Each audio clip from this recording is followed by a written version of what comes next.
What's up, guys? It's me, your favorite teacher. Stop denying it. Stop the madness. Stop denying it. You know I'm your favorite teacher. Just say it out loud once to yourself. Cleanse yourself. Stop denying it. Stop denying it. Live the reality. Embrace the reality. Doesn't it feel better? Now that you've got that out of the way, welcome to your fourth pre-calculus class. And today's topic is combining functions and their domains. But before I get to that, I uploaded an earlier video in which I explained how we're going to be working with the math assignments, but I know for a fact that some of you probably didn't watch it and you're not going to know what you're supposed to do, but that's what I'm here for. But you have only 15 seconds, so I'm going to speak fast, which means listen fast. So, every Monday, Wednesday, and Friday of this week, I am going to be uploading a math video in which I am going to be explaining one or two examples of the pages in your textbook. At the end of those videos, I am going to assign some exercises. Those exercises are to be completed but not emailed immediately. You're going to do them because you don't want the work to accumulate, and then at some point during this week in one of these videos or through message, I will let you know when we're done with this section, and then you can email me that assignment to either my email, which is jmarcus@fbspr.com, or mr.j.marcus84@gmail.com. Here we go. So this is actually on page 210 and 211 of your textbooks, and it's very simple, it's very easy, it looks complicated, but in reality it's not. On page 210, you have a table or a little box that has these definitions. It's called Algebra of Functions. Now, I very roughly copied it similar to the way it's in your book. If you don't understand it this way, you can go to your book and reevaluate it there. And it says f of x and g of x are functions with domains a and b. Now, what this means is that I can combine functions by using my basic math operations. There are other methods that we're going to see a little bit later on, but for now we're only going to use this. And what this is trying to explain to us is the different formulas and what they really mean. So if I have f plus g of x, in reality I mean f of x plus g of x. If I have f minus g of x, that means f of x minus g of x. If I have f times g of x, that means f of x times g of x. And if I have f divided by g of x, that means f of x divided by g of x. Now I know that sounds complicated, but in reality it's quite simple. Beside this video in which I'm explaining the example, I am also going to upload a supplementary video with another person almost as good as me, but but I thought that video was pretty helpful, where he gives another example of combining functions, and you can use that as reference as well before actually doing the practice. So, that being said, let's get down to it. Page 211, example number 1 says, f of x equals 1 over x minus 2, and g of x equals the square root of x. And the problem A, because it's A and B, is actually asking you to find the function of f plus g, f minus g, f times g of x, f divided by g of x. And then problem B, they give you a number that you're going to evaluate the answers from part A. But we're going to do that in a little bit.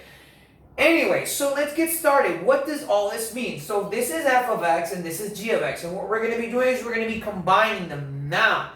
Individually, I know that the domain of f of x means that x can be any number except for 2. Because if I plugged in 2 here, 2 minus 2 would equal 0, and I can't have that. And in this case, g of x has to be a number greater than or equal to 0. In other words, this has to be a positive number. But when I combine them, I'm going to get an entirely different function. Let's see that real quick. So if I look at the first one, it says f plus g of x, and in reality that means f of x plus g of x, so we're going to say 1 over x minus 2 plus the square root of x. Okay, now that's going to give me a domain. The domain, of course, here, and again we're just going to look at them individually, this domain, x has to be greater than or equal to 0. If not, I can't solve it. So this can't be negative. In here, this can't be a 2. So how does that pan out? Well, we're going to say that x is any number greater than 0, but x cannot be 2.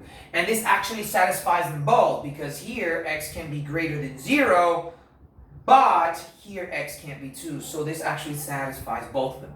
Now if we have f minus g of x, it's again essentially the same thing that we did for the first one, but instead of there being a plus sign, there's going to be a minus sign. Now, if you look at other types of functions like polynomial functions, you'll probably get like terms. In the case that you do have like terms, then you have to combine them. But since we don't have any like terms in this case, we don't need to do anything else other than leave them expressed, at least for this example.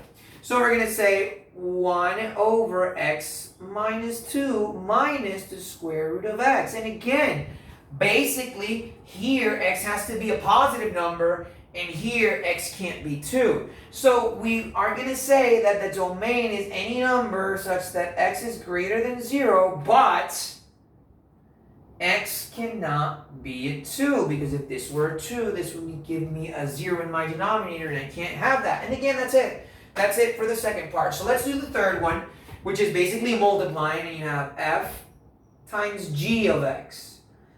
And what that means is 1 over x minus 2 multiplied by the square root of x. And this is a rational expression, and what that means is that I can basically express it as a division, and I can assume that the denominator is 1.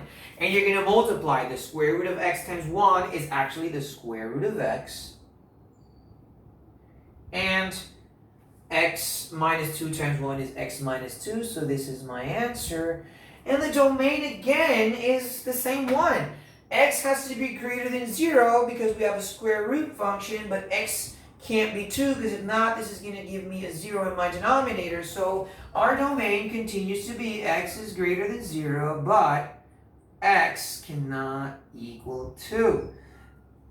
And that brings us to the last one, or the last combination of example 1a, which is f of g of x, which means f of x over g of x. And in other words, what I'm going to have is 1 over x minus 2 divided by the square root of x.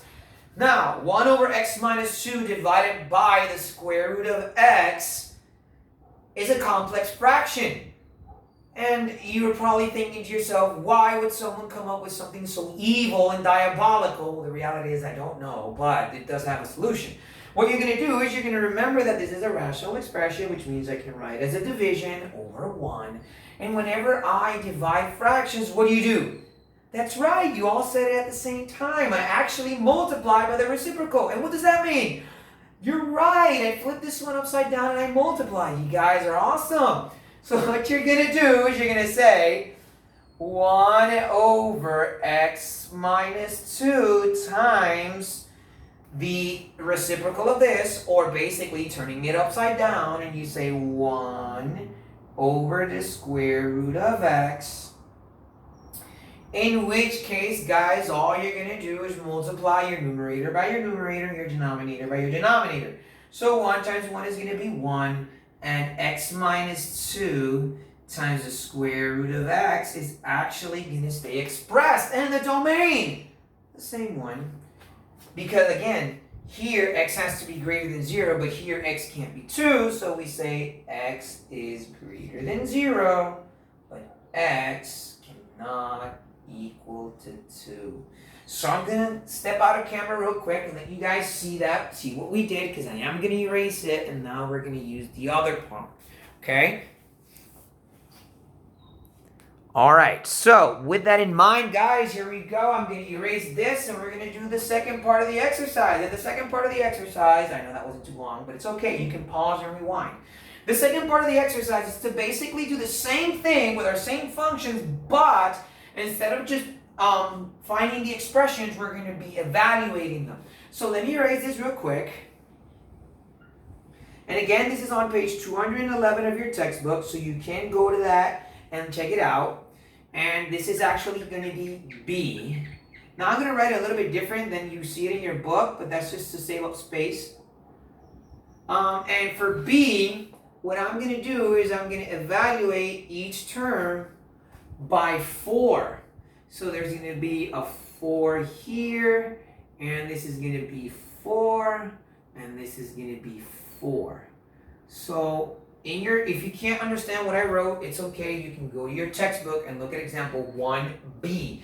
And basically example 1b is saying that you're going to use these functions, but now we're actually going to evaluate them by 4.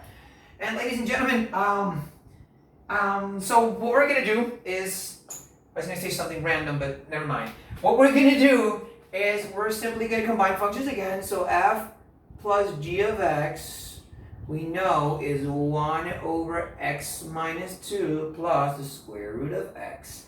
But now what we're going to do is we're going to change that to 4. So we're actually going to say 1 over 4 minus 2 plus the square root of 4. And this is going to be 1/2 plus 2. And we're going to add that, and we're simply going to use the butterfly method or the greatest common factor method, however you want to do it. And you have 2 plus 2, and this would be 1, and this is going to be 4. So then you would say 5 over 2. So that would be your answer for that one. Now take a look at it real quick. I'm going to erase it in just a minute because I need the space. So let me give you the minute to take a look at it. Okay. Once again, all I did was I plugged in 4. So 4 minus 2 is 2, and the square root of 4 is 2. And then I added 1/2 plus 2, which equals 5 over 2. Okay. So let me see if I can do the next one here, and then that way I can erase it after I'm done. All right, guys. So I'm going to erase it, and now I'm going to do the same thing, but with minus. So f minus g, and we have 1 over x minus 2 minus the square root of x, but now we're going to plug in a 4. So we're going to say 1 over 4 minus 2 minus the square root of 4, and this is going to be 4 minus 2, which is 2, minus the square root of 4, which is also 2. And we're going to do the same thing, but now we're going to subtract. So you can use the butterfly method if you want to, and that could be 2. And this would be 1, and this would be 4. And that would actually equal to negative 5 over 2. Okay, take a look at it real quick. Again, I just use the butterfly method, which is 2 times 1 is 2, 1 times 1 is 1, and 2 times 2 is 4. And that's where I got that from, and I subtract this. Take a look at it real quick. I am going to delete it in just a few seconds. And actually, there's an error here. It's not 5, it's actually negative 3. Yep, this is live, and you just saw me make a mistake. That's right, it happens. Again, 2 times 1 is 2. That's where I get this from. 1 times 1 is 1, and 2 times 2 is 4, and 1 minus 4 is negative 3. So that's actually negative 3 over 2. Take a look at it one more time. I am going to erase it. So here we go. And now we're actually going to multiply them, all right? So we have f times g of x, and we have 1 over x minus 2 times the square root of x, and we said that you treat it as if it were a rational expression, and that's going to give us the square root of x over x minus 2, but now we're actually going to change all that for 4, and we're going to say the square root of 4 over 4 minus 2, and the square root of 4 is 2, and 4 minus 2 is 2, and 2 divided by 2 equals 1.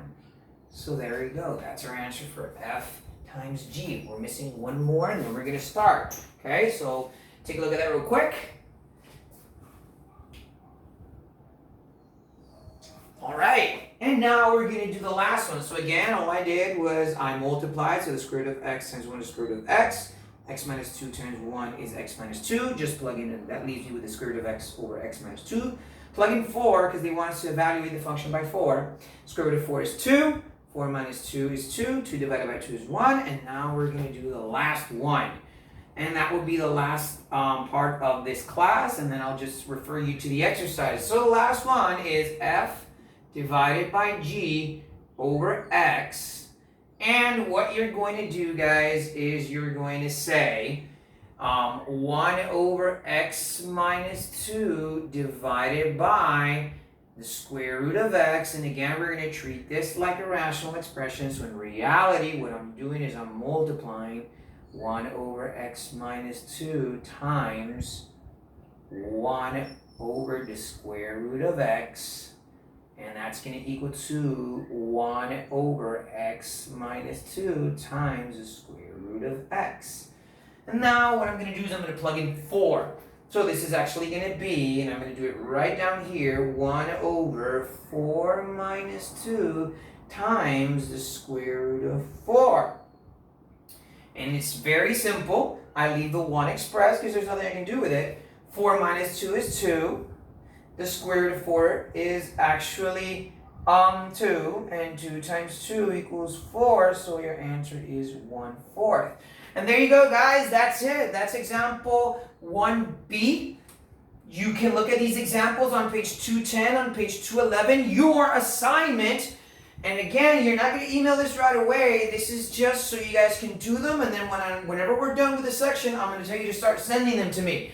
So what you're gonna go to page 216, and you're gonna start working on problems 9 through 10. Aside from this video, I'm also gonna upload another video explaining this to you. So once again, before I say goodbye, say it out loud. I am your favorite. Stop denying it. You know you miss me. Stop, stop, stop. And this is your favorite teacher. Doesn't it feel good when you admit it? Signing off. Stay safe, guys. Hope to see you soon. Bye.